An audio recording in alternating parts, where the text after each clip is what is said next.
Good evening, everyone. I'm going to call the City Council meeting to order. If we can all please rise, and if you join me in the Pledge of Allegiance. Right hand over your heart, ready to begin. I pledge allegiance to the flag of the United States of America and to the republic for which it stands, one nation under God, indivisible, with liberty and justice for all. Thank you. And Erica, when you're ready, if we can get a roll call. Councilmember Austin? Here. Councilmember Alex? Here. Mayor Pro Tem Edmonds? I am here. Councilmember Villaseñor? Here. Mayor McCall? I'm here. Thank you. Okay, can I get an approval of the agenda tonight? I move to approve. I second. Very good. I have a motion and a second. All those in favor, please say aye. Aye. Very good. Okay, so we have two presentations tonight. One of them is very, very special to us all. So, Mr. Bob Thompson, if you'd like to join me at the podium.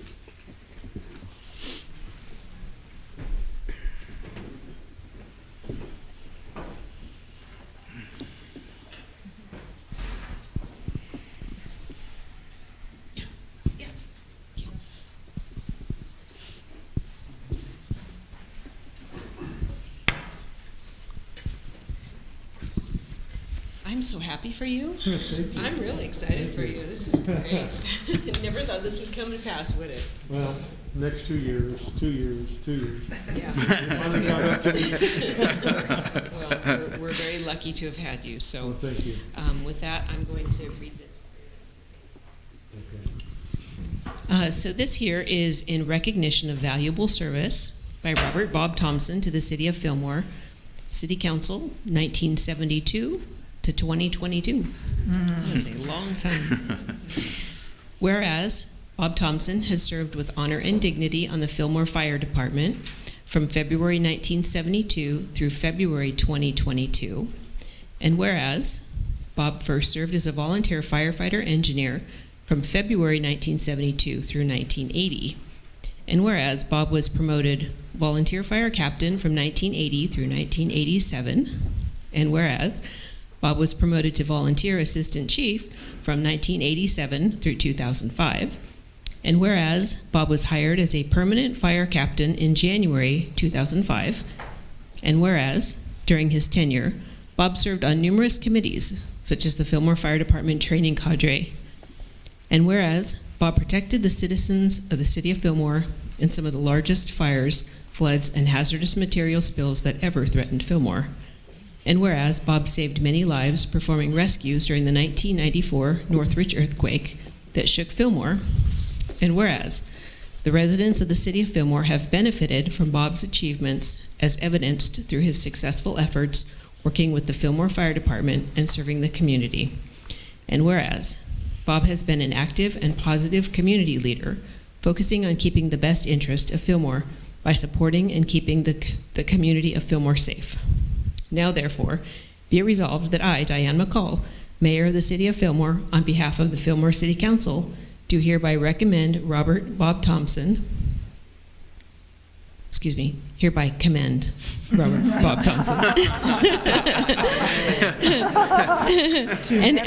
and ask all those that are present to congratulate Bob and thank him for his many years of service to the City of Fillmore and wish him well in his future endeavors.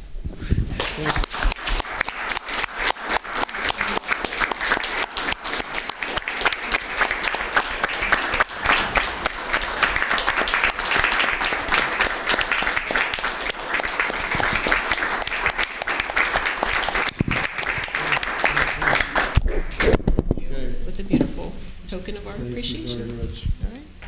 Thank you. Thank you. Okay. Thank you, everybody. And here we have the chief like to say a couple words. Oh. We will have you saved.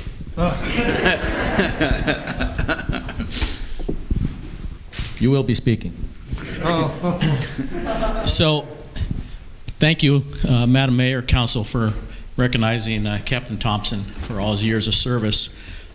You can only write so much on a proclamation, and we can only say so much about Bob, but I know a lot about Bob's history, and I just want to briefly, if you don't mind, talk about Bob's involvement in the community, because it goes just beyond riding the fire engine and responding on emergencies. Bob has been a large part of the community as far as helping out the community in all aspects. He took over his family store, and he started working his family store, the Dewey Thompson's Auto Parts, right out here on the highway, actually while he was still young. That was passed down, I think, from your grandfather to father and to you and your brother. So Bob was involved with the community quite a bit, a businessman, always involved, always giving back to the community, always helping out. Bob served on the Fillmore Search and Rescue team for over 15 years. He had quite a few historic rescues when they were out searching for individuals in the backcountry. Bob also, for over 40 years, he was part of the, and he still is, I think, part of the Fillmore football chain gang, the crew. And the crew from Fillmore is probably the best known chain gang in the county, being together for almost 40 years, the whole entire crew for those years. So that's giving back to the high school and the community on that. I know that we couldn't say it on the proclamation, but Bob has quite a few CPR saves throughout the years. That is, I think that's an accomplishment. Anytime you bring back somebody from the borderline of dying and bring them back, that's quite a accomplishment. And Bob's has done that several times. And he's also brought life back into the community. Several pregnancies that he's assisted with. So on both sides there. So, anyways, we couldn't write all that on the plaque, but Bob, obviously the council, all the staff appreciates what you've done, but I'm sure the community also supports all your background and all you've done for the community. So, again, on behalf of the council and myself and the rest of the fire department, we thank you very much.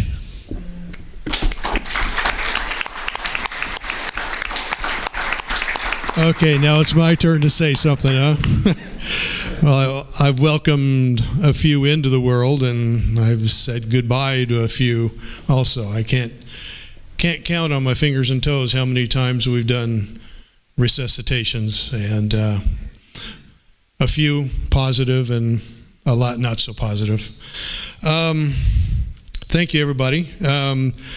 As you know, I tried to hang in there to make it a mark that maybe somebody else can meet. I don't know. We'll see. 50 years hanging in there. I beat Al's record, I think. I said a little something to the city employees earlier today, and I look at this as different seasons. You have a good season, you have a bad season. You have a winter, you have a summer, you have whatever you have. It's a season. And as I go through life, I look at my next step as a new season. Also, I look at it as water under a bridge. You never touch the water the same again. Once it goes past you, it's gone. But it doesn't mean it was bad. I look forward to the new water that's coming down the stream, but I'm also thankful for the water that I've been in. And I encourage everybody to enjoy the water that you're in now, because it's going to be gone. It's going to go down, down the stream, but you have fresh new water coming down the stream, and look forward to it. I thank everybody. I thank the Fillmore Fire Department for allowing me to spend as many years as I have helping the people of Fillmore, and it's in my blood. You can take the fire department away from me, but you can't take the fire department out of me. It'll always be a part of me, and I am staying on as a reserve firefighter. I'm going to be helping out. There's going to be times when the chief, assistant chief, the captain, everybody's going to be out of town, and guess who's still back in town? Bob. Bob's in town. if they can find me and if I'm not out in the dirt with my motorcycle. So once again, it's been a pleasure. I thank you everybody for their accolations, and that's it. Thank you. Thank you, Bob.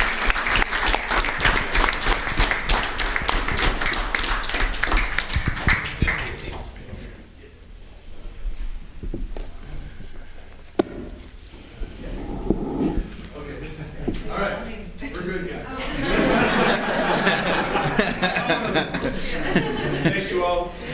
Thank you so much.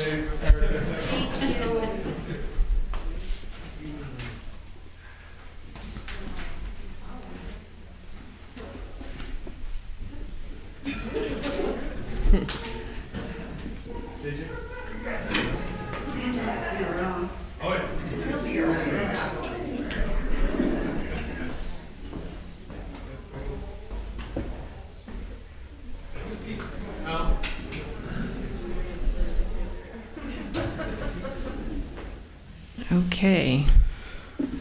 Those were some great words. I think we all need to pay attention to, don't we? Yeah. Okay, so we're going to move on to item 5B, and this is another proclamation that I'll read here.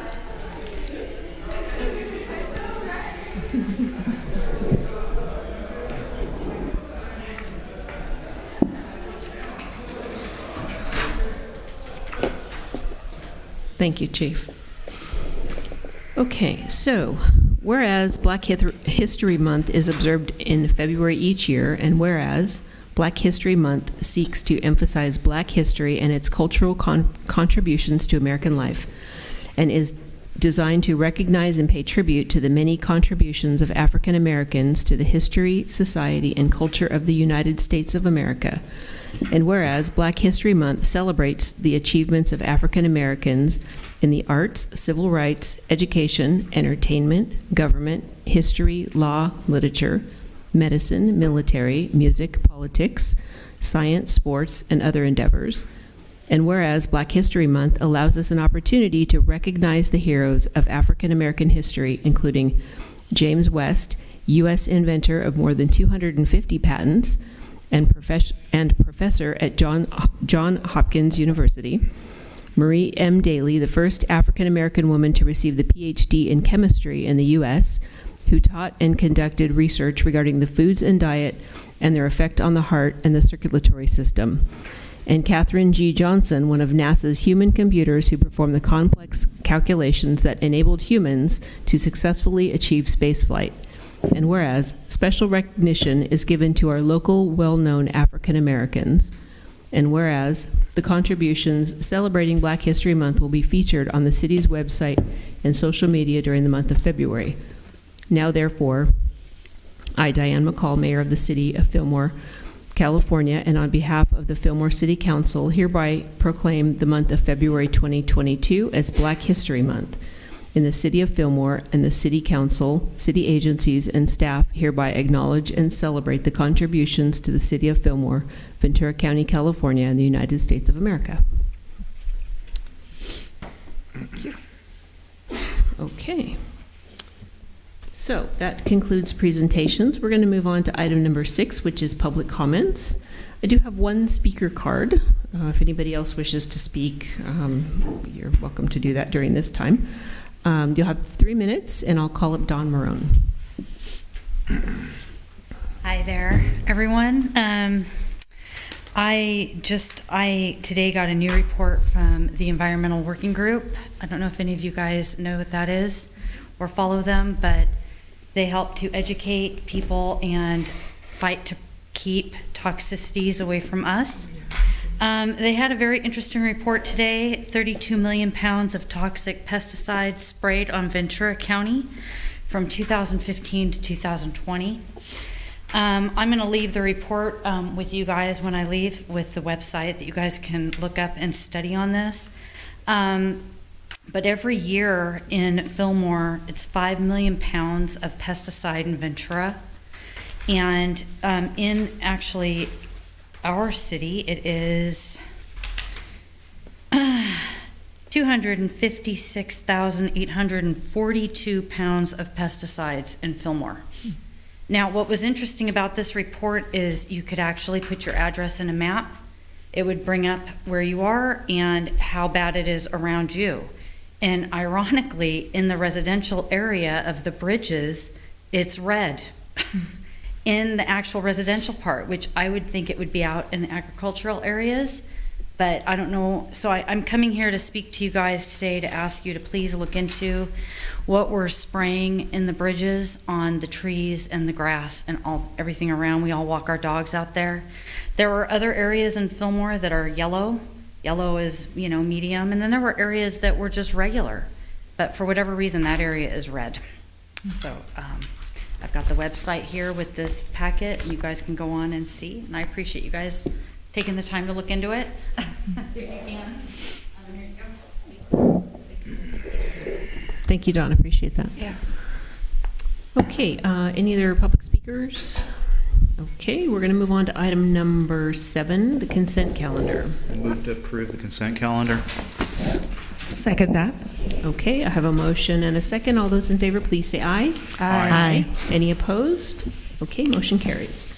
Okay, moving on to item number 8, new business. And we're going to go on to item 8A, and this is the fiscal year 2022-23 budget development guidelines and schedule, and I will turn that over to staff. Thank you, Mayor. This is our annual report back to City Council to present the budget development guidelines and our schedule for the upcoming budget process.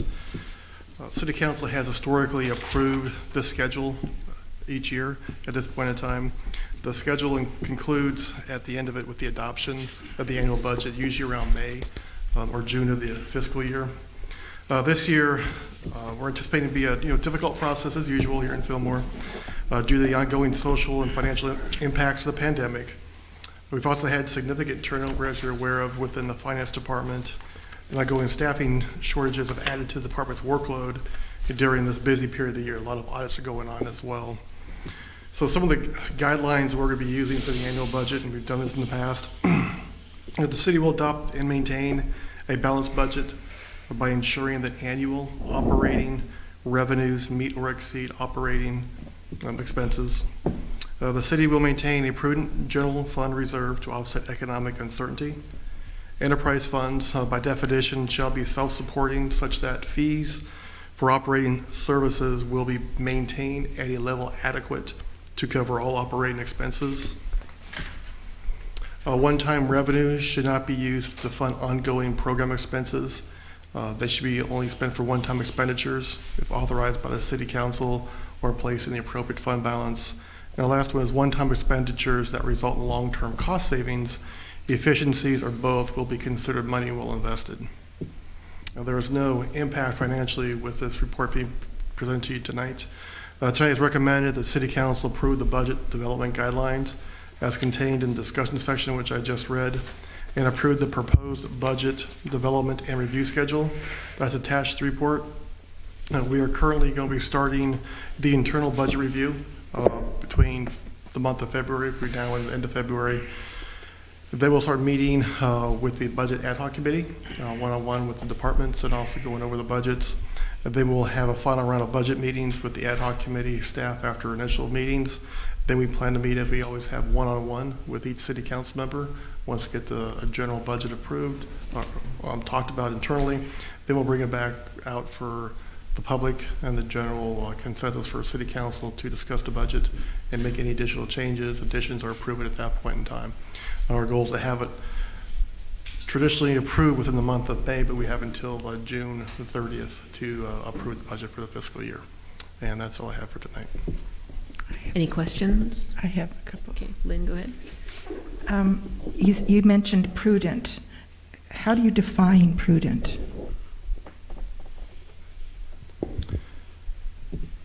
For us, we need to take a look at that we're not spending money in places where it may not have the best impact for us. We need to find out where we have a very small amount of money, for $100 to spend, for example. We want to make sure we get the most bang out for a buck for that $100. Not just to go spend it, hey, we like to do this, here you go, and there's minimal impact.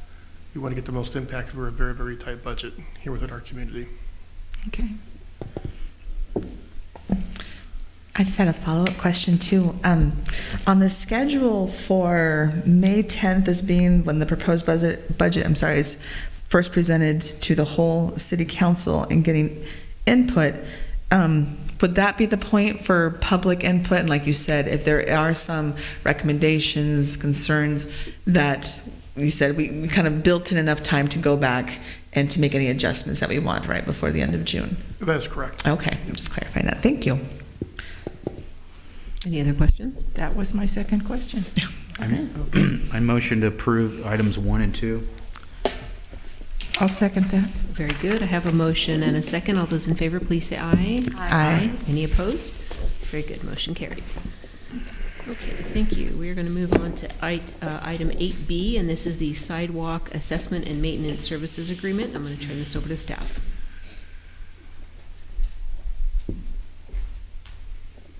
Thank you, Mayor. Good evening, Council. I'm here tonight to request approval of a contract maintenance service agreement with Precision Concrete. The city is member of the California Joint Powers Authority, and the administrative or executive committee of CJPIA thought that there was a benefit to approve a master agreement, so they went through the whole bidding process to get this approved. Therefore, the city can have a own contract approved if you approve it tonight without having to go through the bidding process. It is of best interest not just for the city but also for CJPIA to approve this because this type of work will reduce any sort of liability or risks claims that the city receives. And so as part of their master agreement, there are 3 types of services that they provide. Staff feels that option number 3, which is the sidewalk assessment and trip hazard removal services, is the best option for the city. We have identified $50,000 to be able to start with. We have approximately 67 miles of sidewalk within the city. And so what we're proposing is that we start first in the most centralized, high-trafficked areas, such as downtown and the areas close to schools. And then we will try it for 1 year, see how it goes, and then if the service is good, then we can come back and ask for council to approve an extension of that agreement within a year. That concludes my presentation, and I'm here to answer any questions.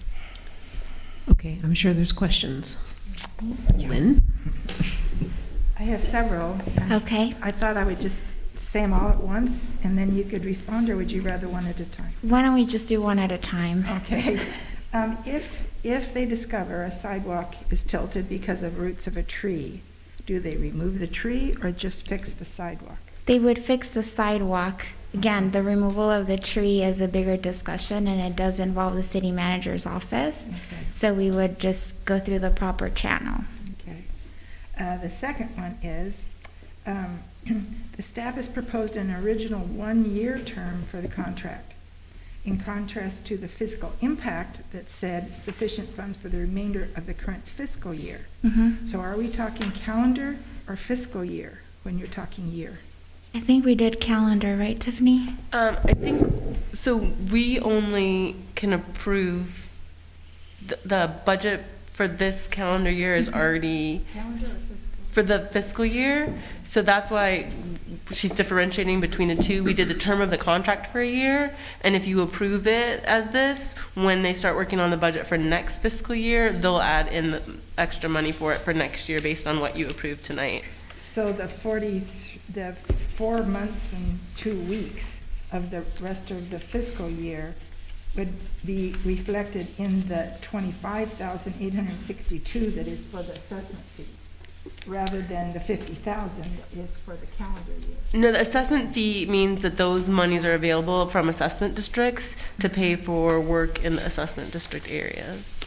Okay, so we have 4 months and 3 or 2 weeks left of the fiscal year. So is that going to be for 50,000 or for 25,862? So I think it's going to be depend on how much work it gets done within what's remaining from the fiscal year.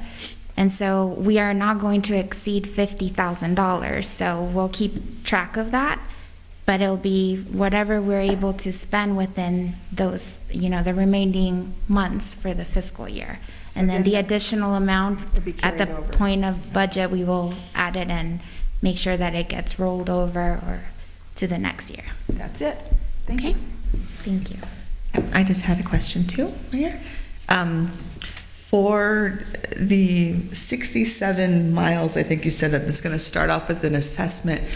I understand the concentration, of course, in the schools and the most fog zones, but do all 67 miles do we need to spend basically time and money doing assessments, even in areas, especially maybe our newer areas where we are pretty confident that those aren't? I think best practice would be for us to start in the areas where we've determined and then move on to like the older parts of town where we know that there is a need of repairing Right. sidewalks. And again, it will be a joint effort between the Public Works crew, but I think this will also reduce the impact of work that they currently have, and we can focus on being more proactive on fixing those sidewalks. So after talking with JPIA about this too, they also supported the idea of having it first centralized here because downtown and the schools are the most trafficked areas. And from like a risk perspective, because I see all the claims come through, those are the areas where we're getting a little bit more hit with claims.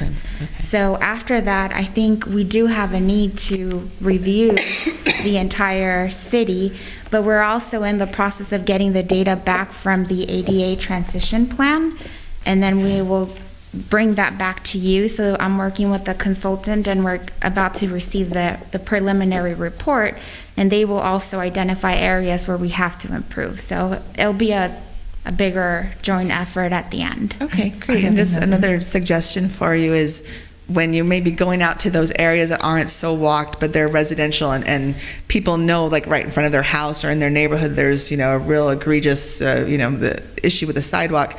Maybe if you don't have one already, like a email address, something that the residents can send something to sidewalks@fillmoreca.gov and say, this is, it may not be in a high concentration area, but this is a sidewalk and doesn't have a claim on it yet, maybe that you've seen, but there's potential there. So just to help pinpoint. Thank you for the recommendation. You're welcome. Yeah, I have a question. So you are recommending that it would be number 3, obviously, sidewalk assessment and trip hazard removal services. So what is the maintenance plan?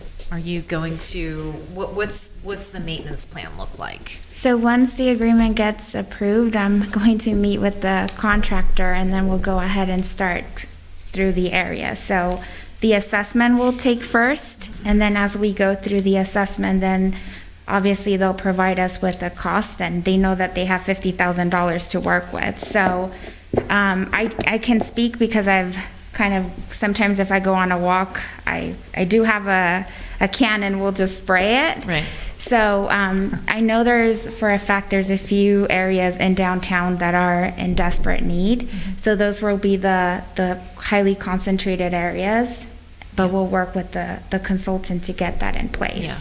Well, I guess what I'm getting at is the longer term maintenance. So once we fix the sidewalks and the places that are obviously the most intense or where the most people are, right, downtown, schools, and the most high-risk places, I think that we should have a maintenance plan going along, because we can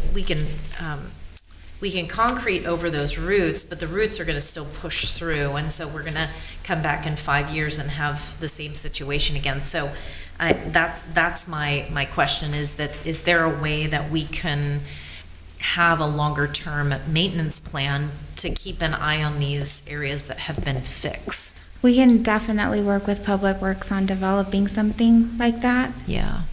So that we're being, again, proactive. It will involve the tree maintenance contractor along with the sidewalk. So that's something that we can definitely, I'll take that recommendation back and we'll work on getting that in place. Yeah, because I think ultimately, if we do it, you know, let's just say we do this every 5 to 10 years, for example, it's going to be quite a bit of money. It's going to be quite a bit more money to go back and fix every place rather than keeping an eye on those places. And as soon as the roots start to go through or things get uneven, just fixing it, if there's a maintenance contract in place or whatever, fixing it, you know, every year or however often it needs to be, so that we're not sort of draining the funds in a great amount every like 5-10 years. So yeah, Okay. that's just Thank my you. comment. I have Lynn, go ahead. VCTC is in charge of buses and trains and cars, but they're also in charge of pedestrian and bike paths. And this year, they're doing a survey, and they're asking youth and families to walk around the town and take a survey of the sidewalks. So I have given that out to the schools and to the different clubs to have them do that. And I could get you the result of that survey, which might help you identify places. Sure. Thank Okay. you. One thing I wanted to just quickly go on is I know $50,000 is nothing. It's absolutely nothing. We have a lot of very old neighborhoods. We have aging neighborhoods. Mine's one of them.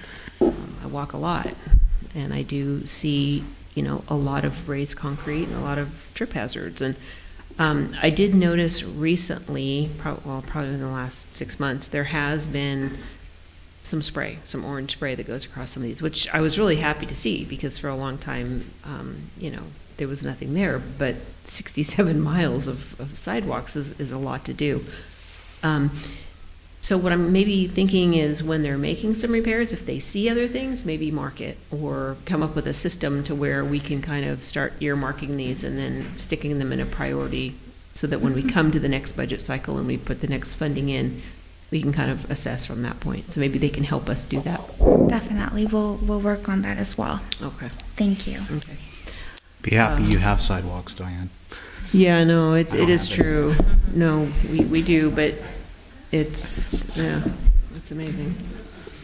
Okay, any more discussion, or someone want to make a motion? I move to approve the agreement.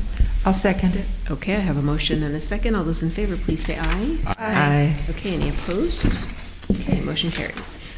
Okay, we're going to move on to item number 8C. This is review and approval of the contract for the 2022 3rd of July fireworks show, and I'm going to turn that over to staff. Thank you, Mayor. And so historically, we have arranged for the fireworks show to take place on July 4th. As you're aware, last year we did have quite of an issue with the contractor that we were using, so we had to pivot to still have a fireworks show. And so this year we've reached out to several vendors, but with COVID and personnel, and the state of California also is very strict with the number of permits of operators that they issue. All of these other vendors, unfortunately, were already booked for July 4th. And if you think about it, they have been doing business with other cities for years, so we're kind of starting from scratch again. So we went ahead and got a few proposals. We are recommending that we go with Pyro Spectaculars, just because they were the vendor who provided the service last year, and they came to our rescue. And we did receive some positive feedback about the show, but unfortunately they won't be able to do it on the 4th. It'll be on July 3rd. And so with that also, we're hoping that we can still receive some of the donations that we typically do from the 2 big fireworks suppliers. And I know that Western Railways is no longer operating. However, we'll try to see if the new operator is willing to donate some funds. Half of the cost will most likely be covered by the fireworks booth fee. In discussing it earlier with Chief Garola, we haven't quite had an increase on the actual licensing or permitting fee that we charge. The last increase we had was in 2019 from $450 to $500, but these are also nonprofits who are raising funds for the community. So we anticipate from like the last few years, we've received about 19 to 20 applications. And so we should be able to recover some of the costs, but we're here tonight to, first of all, request approval that we can go ahead and sign the proposal, because again, they're actually running out of spaces for cities or other agencies as well. And then authorize the city manager to sign the agreement after the city attorney has reviewed it. So I'm here to answer any questions. Questions for staff? I don't have any questions, but the other day I was talking to David and the train came by and we heard the whistle and it sounded so nice. And seeing the fireworks from the train would be interesting. So that's all. Anyone else? Okay, I'm about to chime in. Okay, well. I'll move that we approve. No, we're not done. Oh, we're not done. I'm We're not- sorry. I have a couple things to say. I have some questions. So this is really disappointing to me. I'm not going to lie. This, I don't like this. I don't like it at all. I understand that last year, we did what we had to do. There was a lot of pushback from the community about July 3rd. A lot of people were not happy about it. The company that did this guaranteed us that this year they're going to be able to get us in on July 4th. And I thought that was kind of part of the discussion back then. It's, they did it for us kind of as a favor, but next year we'll be able to get you into our normal rotation.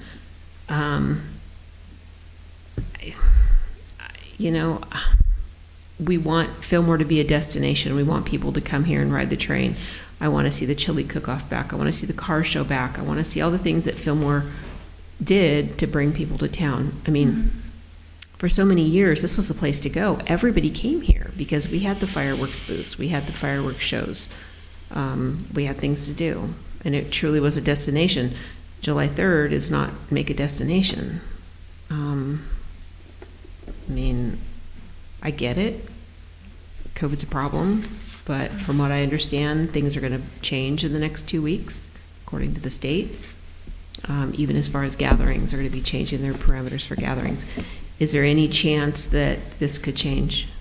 I can talk to the vendor and see if next year, maybe if we try to get in the books from now. But the other thing too that you have to be aware of is a July 4th show is not going to cost $23,000. It's going to cost you probably double that. So What were we paying before?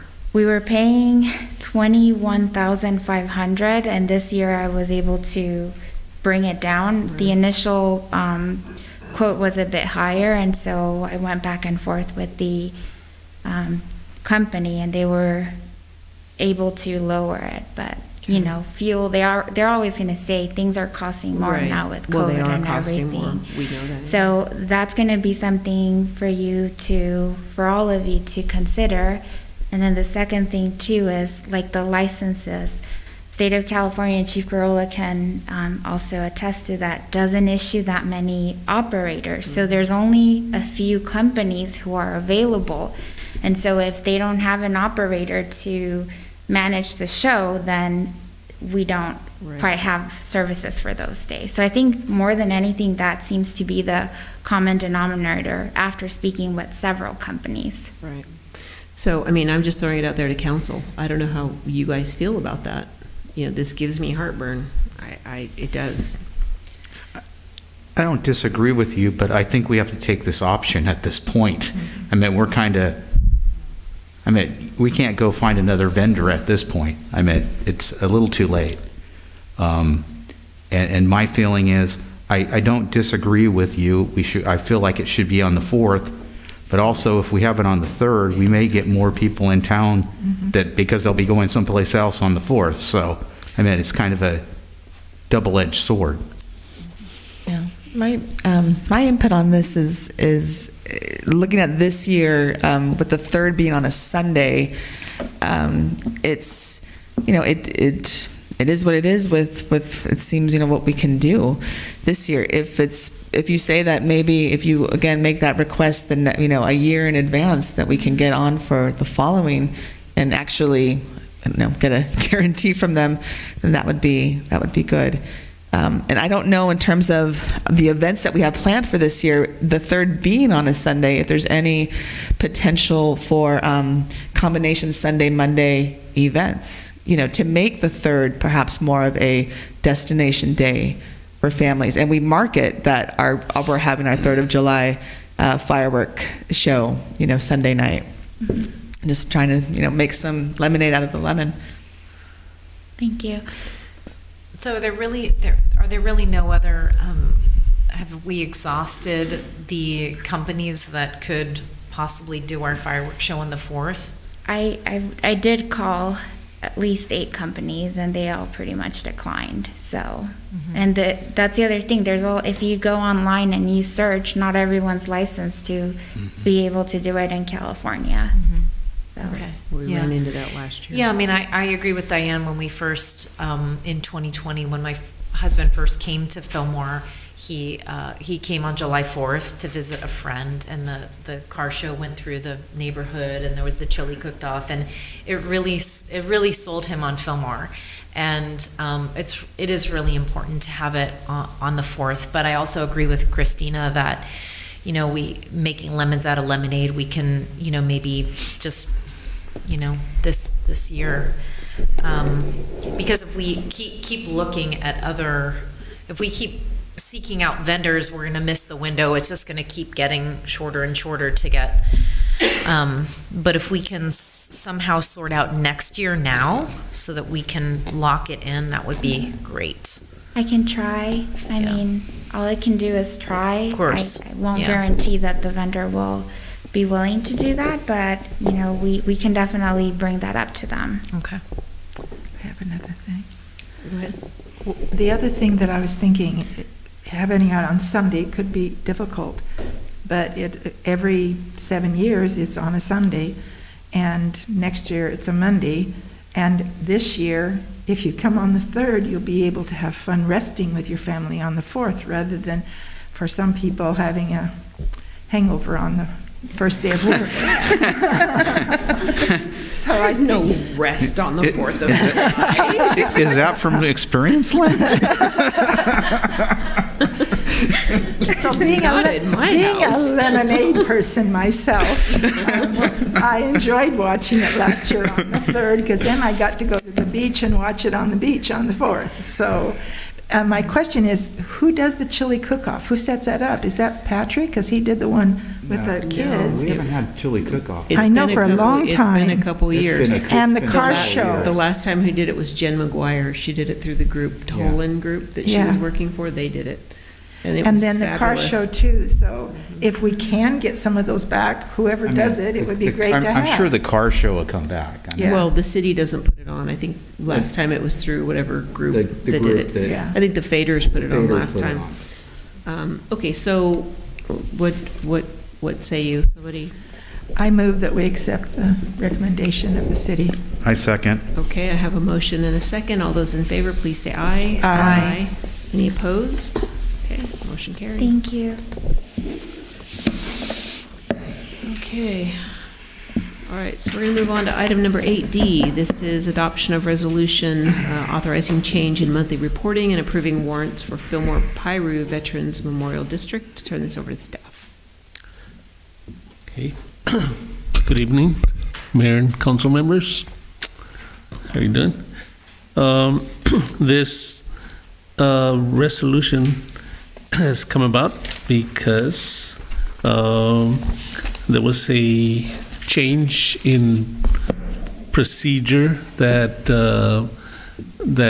I began working on, and the change was intended to reduce the number of transactions through our cash activity, so that makes it, just a little bit more manageable.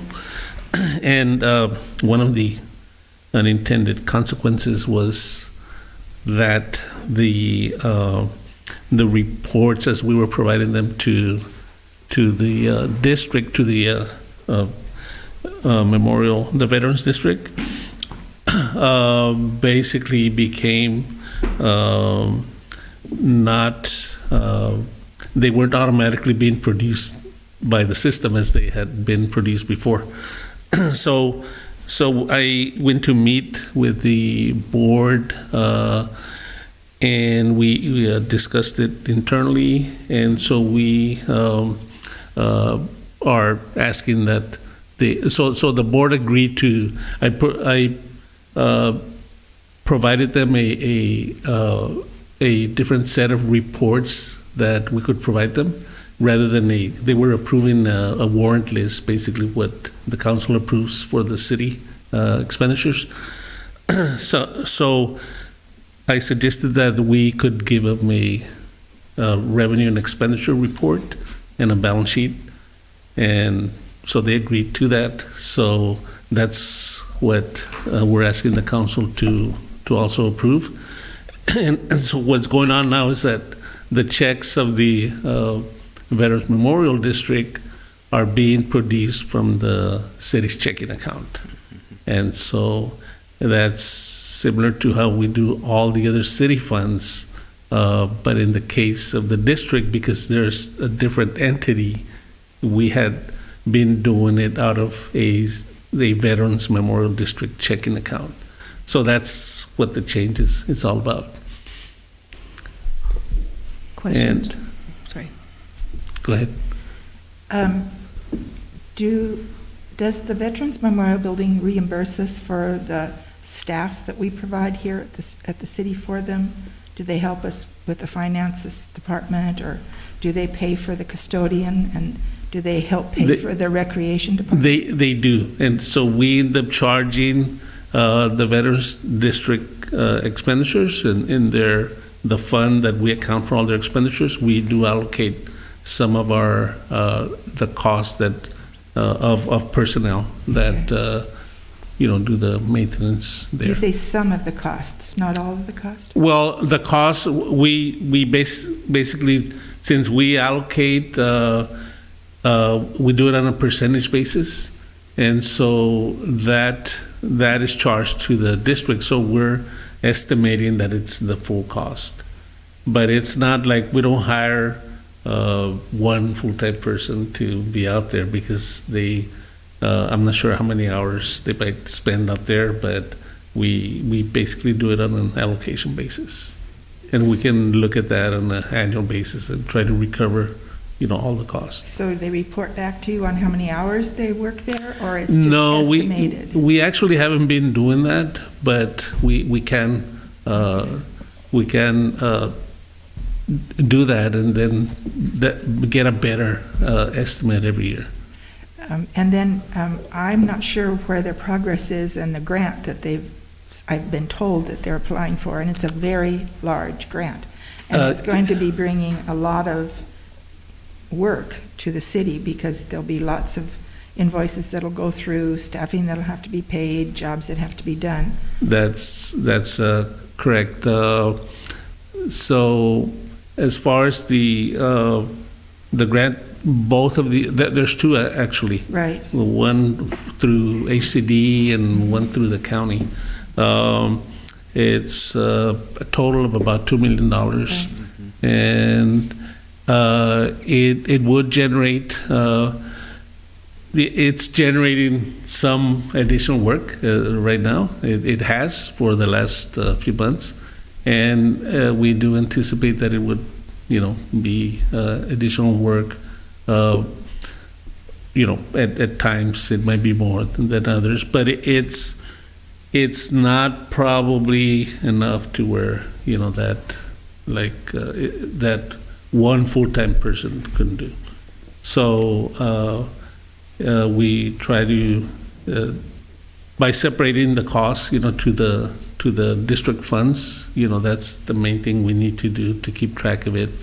And basically all the work will be done by contractors, it's going to be construction contractors, the design work and all that. So it's mainly the building, and then the county gets involved because they're the ones who request the money from ACD or from HUD, and then we basically turn around. I think that component is still hasn't been worked out on if the city will front the money, because the They have to. HUD is on a reimbursement basis. So the construction has to be paid for, and then request the reimbursement from HUD. Well, as much as I appreciate and like the Memorial District, I also think we need to be sure they pay their fair share. And so I Sure, think we need to keep track of that and not be, most grants do require at least 3 months' pay prior, because it takes that long to get reimbursed. So Right. I think it's really important that they pay their fair share. That's my opinion. So I have a couple questions. I'm just trying to unpack this in my head because I don't have a full grasp of how this is happening. My understanding, and tell me if I'm wrong, the city currently pays the bills, but we use their checks, right? We do the work, but we pay it out of their bank account. Is that correct? We've changed over now, but No, but that's how It's been done before. This is what we're trying to depart from. Yes. The city pays their bills, our staff pays their bills, they come to us, it sounds like they're probably slow in approving things, so things get gummed up in the works or whatever. So we are changing the way that we're giving them the information so that they can approve it to give it back to us, and we're now paying it off of our check stock, but it's out of their separate accounting through our budget. Is that correct? Well, the way that it operates before is that the city has a contract with VMD to provide the administrative services, if you will.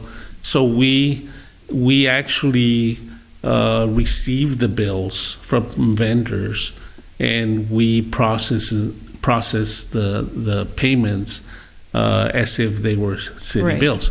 But we had been using their checking account. Okay. And So we're streamlining it. We're going to go through the same process. We're going to continue receiving the bills, paying it, but it's going to come through our checking account, but it's going to come out of their budget out of their item. budget, Out right. of their budget items. So we're still receiving money for use on, the rentals and whatever, still go through the city because we handle all the rentals, we manage all the funds. Right. That's correct? yes, Okay, so, and they have tax money also. right. Okay, Or so we're assessments. just changing the way we're managing the money. We're not running it through their account anymore. We're keeping it through the city so that we have a better handle on how things run.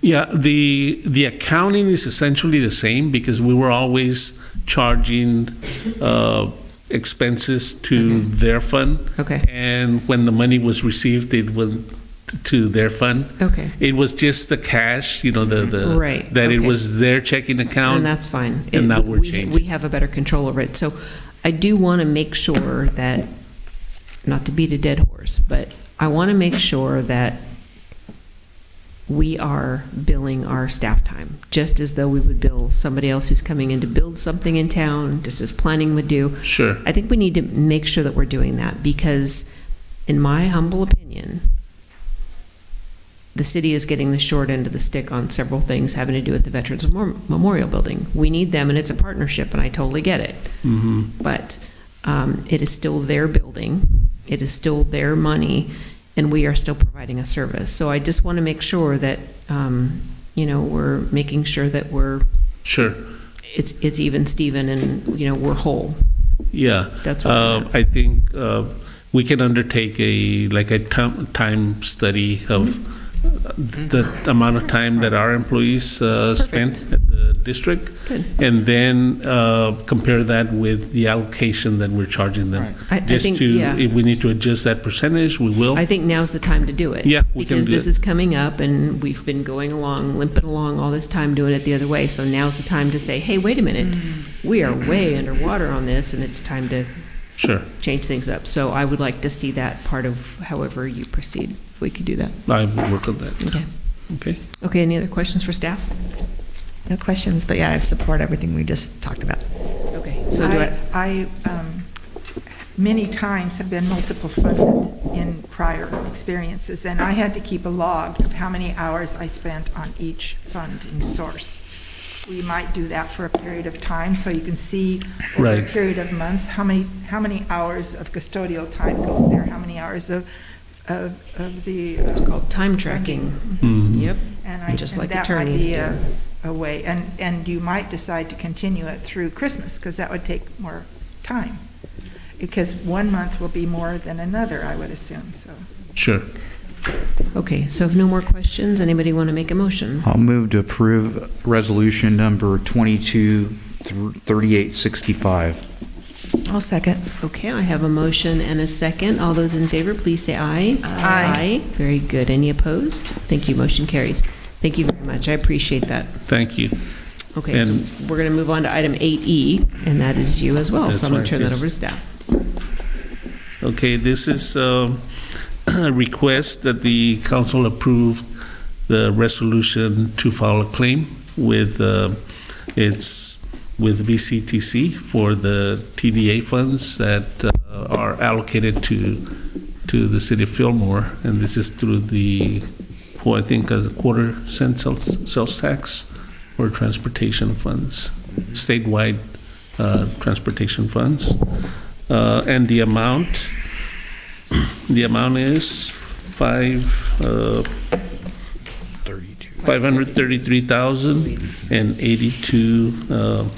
$533,082.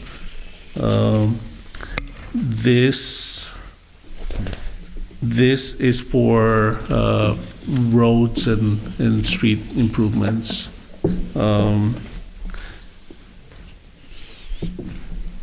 So we also partner with them on the transit also, that's not part of this money, and also on the bike pathways, and that is not included in this claim. If we do any projects, we can request for additional funds for some other projects. So, any questions? Any on questions for this? staff? Yes, I have a question. Thank you, Ruel. For the 533, is that an annual amount? And I'm sorry if it's written somewhere, that's coming through? And so basically, has this fund's been accruing? It had 1.6 before, and now with this, it'll have 2.1. Right. And my question is, how long has it been accruing? And then do we have that plan to be using these funds? Is this going to be part of the road improvements down on Santa Clara? Yeah, the fund has been growing the last couple of years. Okay. Since the pandemic has been around, there's been no projects that have been undertaken. There are projects that are approved and were in the works, in the pipeline, if you will, to Right. get done, but those were put on hold. So, but they're still expected to be done. And so that's why you see the number growing to $2 million. Right. The other thing is the amount of the tax revenue has increased during the pandemic. And so there's several reasons why that happened. One of them being increased online, the sales tax, the online sales tax increased quite a bit during the same period as the pandemic, but because of there was a case that allowed the state to charge online sales tax, I believe, that the Wayfair case, and so that increased the amount of money available to all jurisdictions, at least in Ventura County.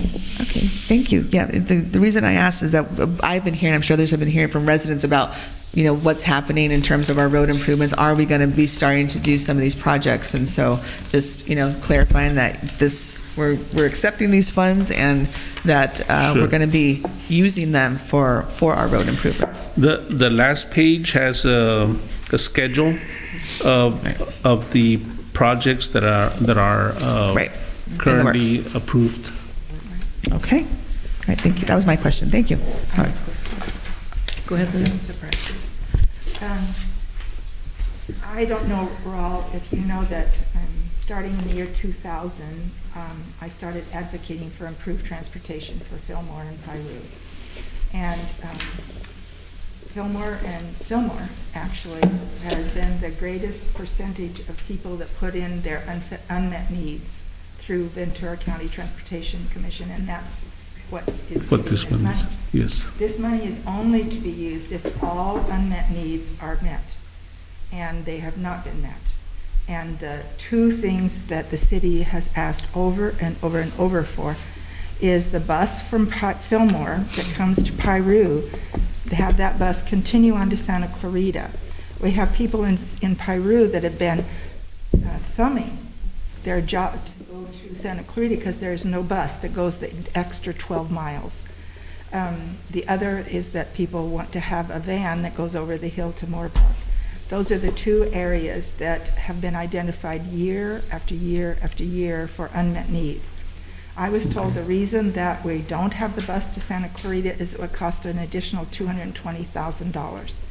And VCTC says that is supposed to come from our unmet need money, and that we are not spending it on unmet needs, we're spending it on roads. We need money on roads, there's no question about that.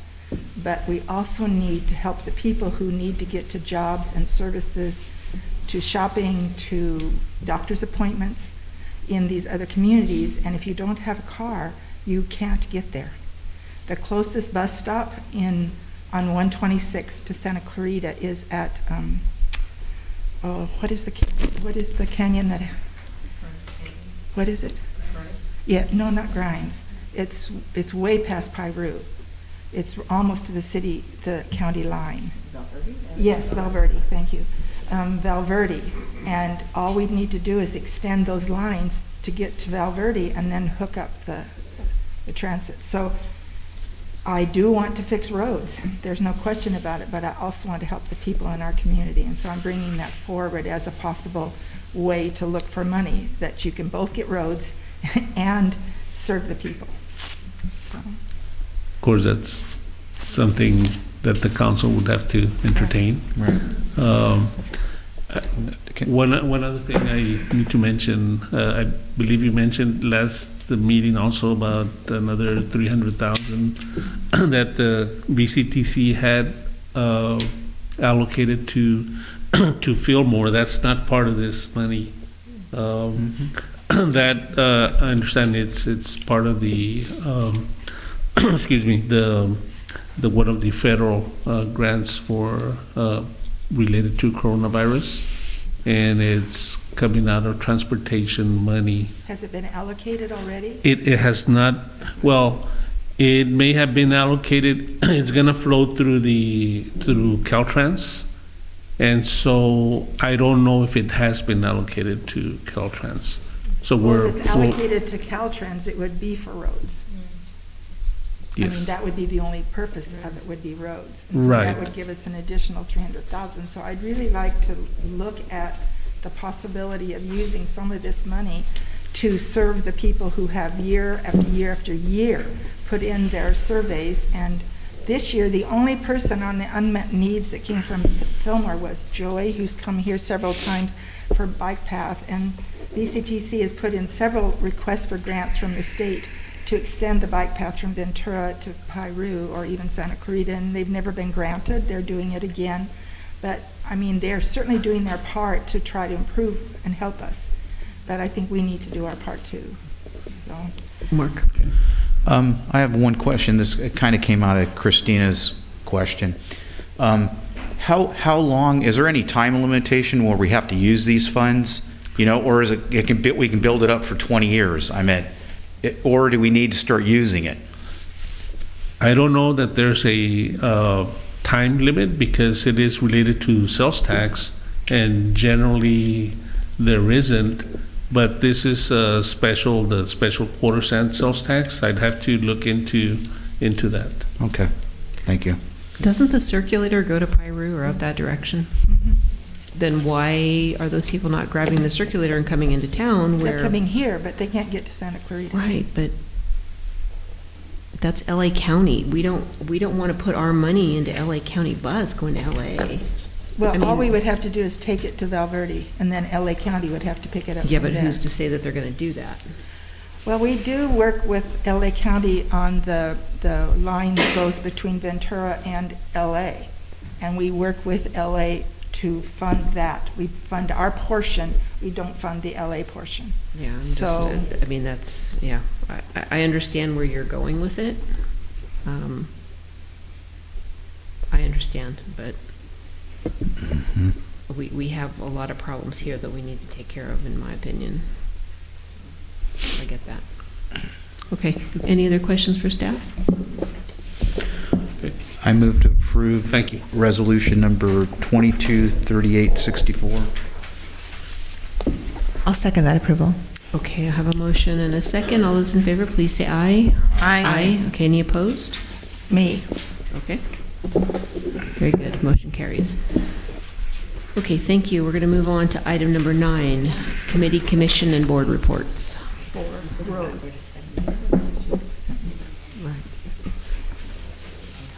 Anyone?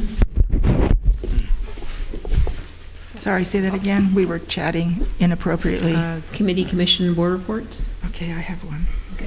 Go ahead, Lynn. You start. Okay, I'll start.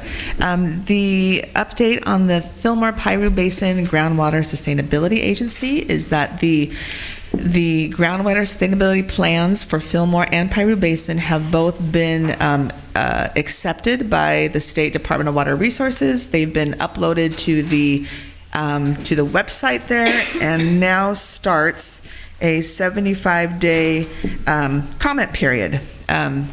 And so basically, the process is ongoing to get these groundwater sustainability plans accepted, approved.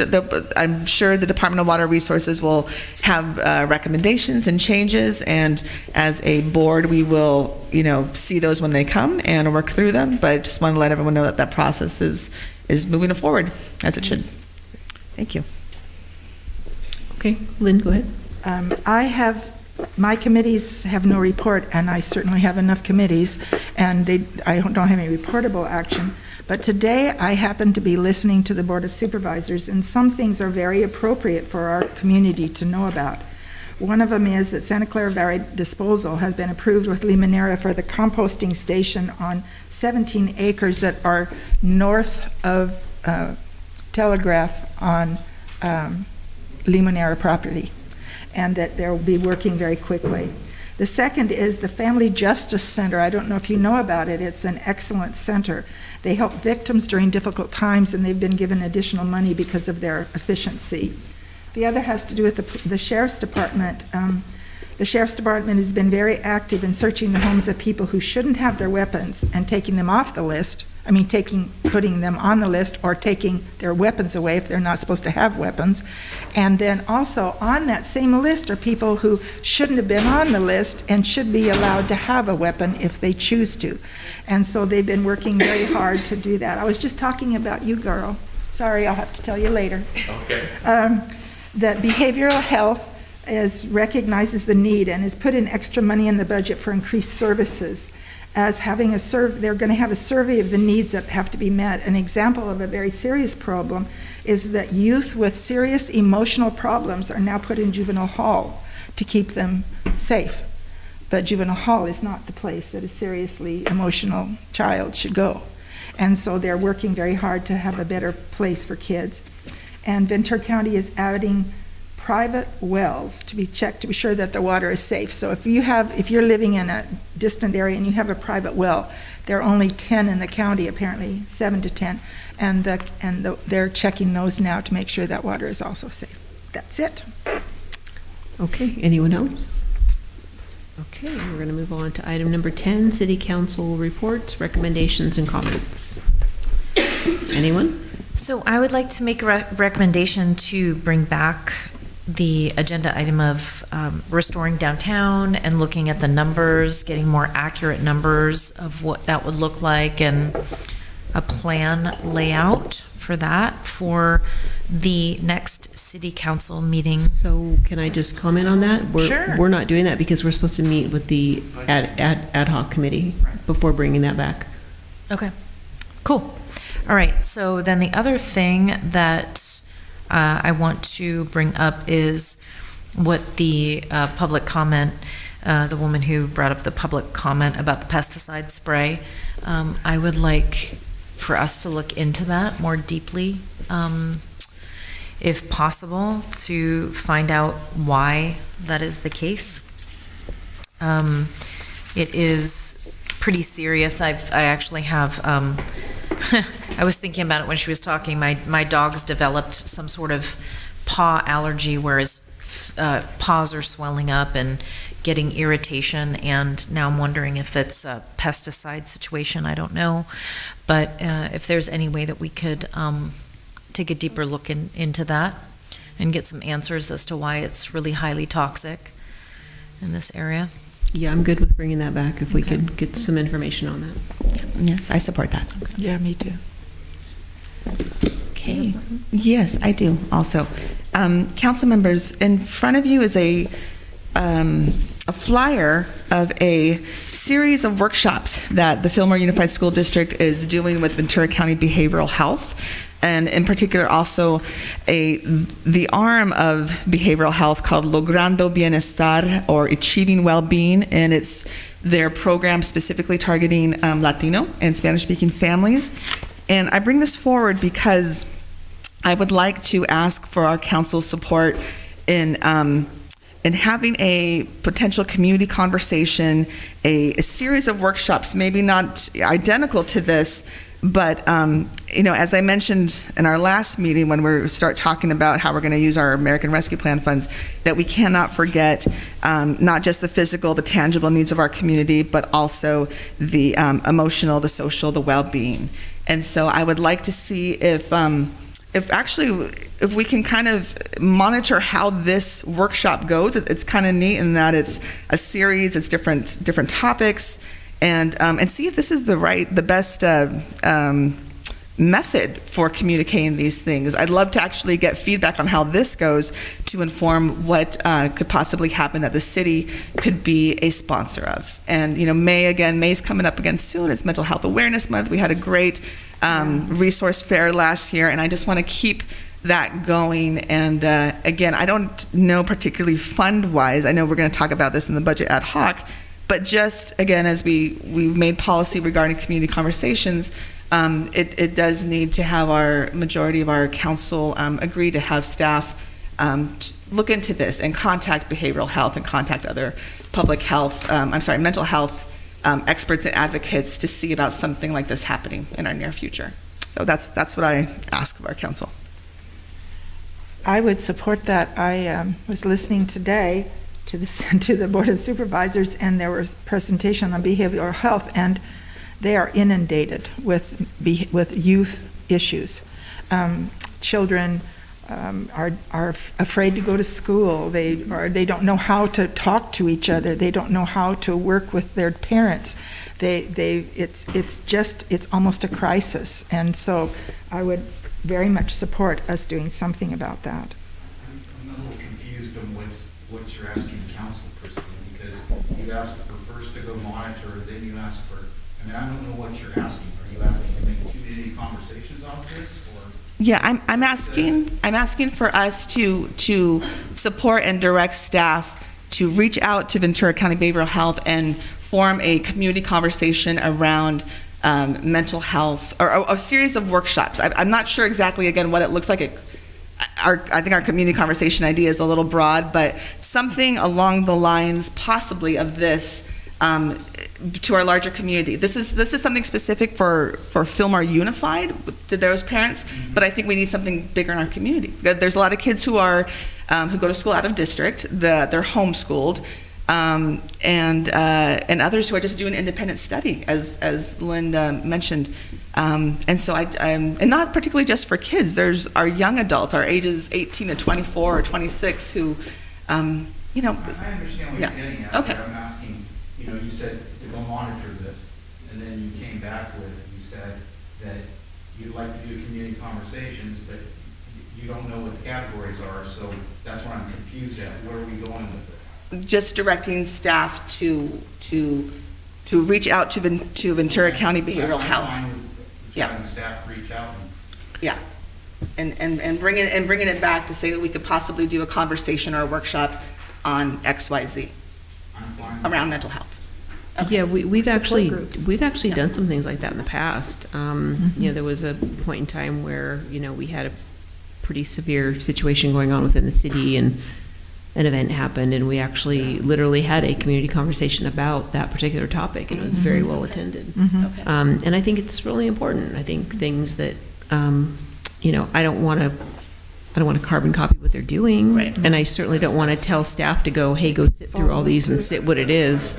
Right. But I think that, the other thing that I'd like Point to of see is, this seems worthwhile if we can promote this on our website, to our city people. Look, look, this is happening. You might want to check it out. We could certainly cross-promote without a lot of effort, certainly without any funding required. All right, thank you. Okay, anyone else? I'm sure you all got it too, the invasive shot hole borers and Fusarium dieback. And it's pest who is killing trees. And so it's in Spanish and English, and thank you, Erica, for copying this. And there's some copies out I wanted to catch Bob Thompson's kids, because there's a whole group, but I would like to suggest to people who live in Fillmore that you check your trees, and if you see any of these possibilities, please let us know right away, because we could stop it before it kills a tree. So that's one thing. And then the other was, the APR funds, once it's the recommendation from the budget committee, I think we need to set a date and have a half a day where the city council really look at the recommendations in detail and talk about them all the way through and decide what we want to do. And if we don't need that date, well, then we won't. But we're really good as a city in waiting until the deadline and then not quite making it. And so I'd like to have the budget committee do what they need to do about APR funds, but then also have the city council have a scheduled date that we'll sit down together if we need to. If we don't need to, then that date can be canceled. I think we have that date on the calendar just as a backup. Do we? We do. I haven't been told. Yeah, I believe we do. I believe it was kind of it was part of our June meetings where we typically meet one meeting in June, and we held the other date in the event we needed to. Okay, and the funds have to be expended by the 24th, year 2024, is that right, Dave? Because by 2024, they need to be allocated, spent by Allocated, not expended. Correct. 2026 have to be spent by the end of the year. Okay, then And then June the is extra fine. dates the mayor's talking about, if we need to have extra hearings on the budget, we have dates kind of marked off. Okay. And this will be part of the overall budget discussion as well. I must have missed that memo. Can you send it out again so that I can make sure my calendar is updated?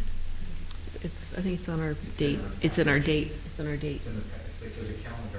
Yeah, it's the calendar that we talked about at the beginning of the year. At the beginning of the year? Mm-hmm. And the APR funds are at the beginning of the year? Well, it wasn't necessary specific to APR funds, but it had to do with budgeting. Okay. The additional meeting is on hold in the event we need So it for that'll budgeting. be the part of it. Okay, thank you. Okay, if no one else, I'm going to move on to the city manager's report. Thank you. One thing I'd like City Council to consider tonight, as you know, there's been a lot of conversation over the last several months in meetings regarding the dog park. As we know, we've shut the dog park down due to ADA issues. We're waiting to hopefully get some funding from the state to make some ADA improvements to the area to make it open and accessible. What I would recommend is instead of doing a piecemeal effort at this point in time with that, is potentially, which is we have some funding opportunities here, is City Council think about potentially directing the Parks Commission to work on putting together a design for a new dog park that will be used. And before they would start that, the City Council, if you like to, would discuss an allocation of funding to have them work with an allocation number. Reason why I said there are dog parks that can go to $1 million when you start putting in drainage in and artificial turf and the cleaning and all that, to parks that can be down to, you know, $50,000 to $75,000. If we put a number out there, which can bring back and discuss with city council and say, hey, we want to allocate $200,000 for the dog park, then have the Park and Recreation Commission go ahead and move forward with that. They can meet with the public, meet with the dog owners, local veterinarians, get some ideas, bring that back to us. If it lives within that number, we'd approve it here at City Council, go ahead and get that project started and make sure it's all AD up to speed and everything else. Because we have heard, even if we do make the corrections for the pathway, that people still want to see big changes out there at the dog park currently. More benches, more seating, more shade structures. Could put turf in there, could put irrigation in there. So instead of kind of piecemeal, I was thinking maybe we want to go ahead and have a conversation about potentially just doing it all at one time. And if we need to upgrade it or if we need to look at different locations for the dog park as well. So that's my discussion point on that tonight. For you to think about, if we want to, we can bring it back for a discussion at the next council meeting. So if you're up for that, let me know that. And then one last thing I just want to let everybody know, this impacts a very small portion of the city. However, we are doing, the operator at the Fillmore Question Center is doing some grading work out there that needs to be done for our dump site to put a top cover on it right now. Staff is watching it closely. Before anything is finalized, it will need to be approved by any specs that the approved plan. If the dirt comes in and it is not compacted right, they'll be asked to remove it. If it is supposed to be a 3-foot level and they put it in at 4 feet, close is not good enough, they're going to have to come all the way down. Because both the county and the city are going to have to ensure that the plan is done correctly to make sure they have the right water flow out there. And so we are doing that correctly right now. We're trying to keep in touch with the borders.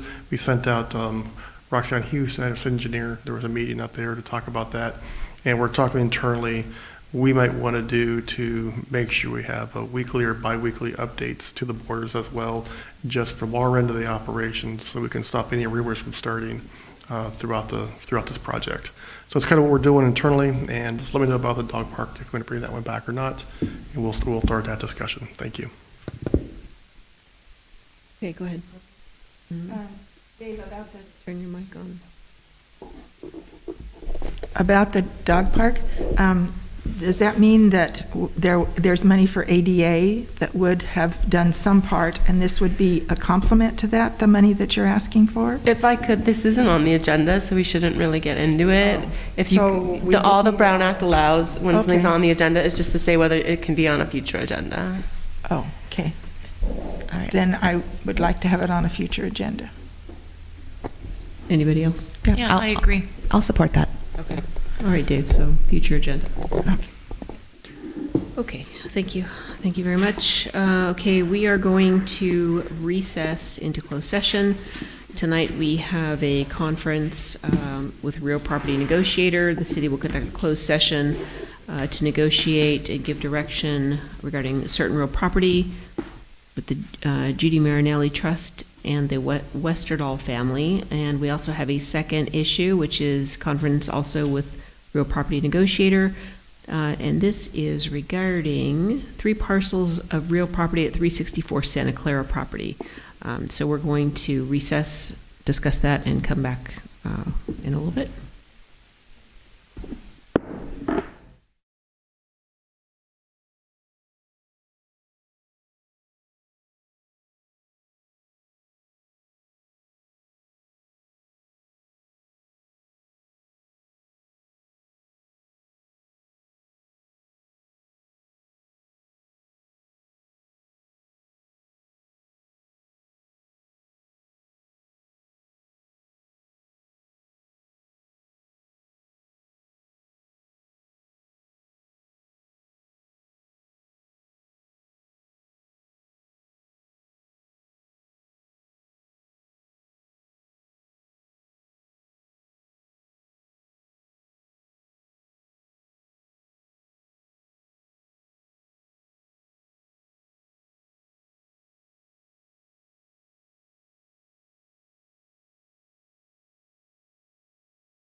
Okay, council is back. We were updated on the 2 items with no reportable action tonight. And I'm going to adjourn tonight's meeting to our next regular meeting on February 22nd, right here, City Hall at 6:30. Thank you. Everybody have a great night.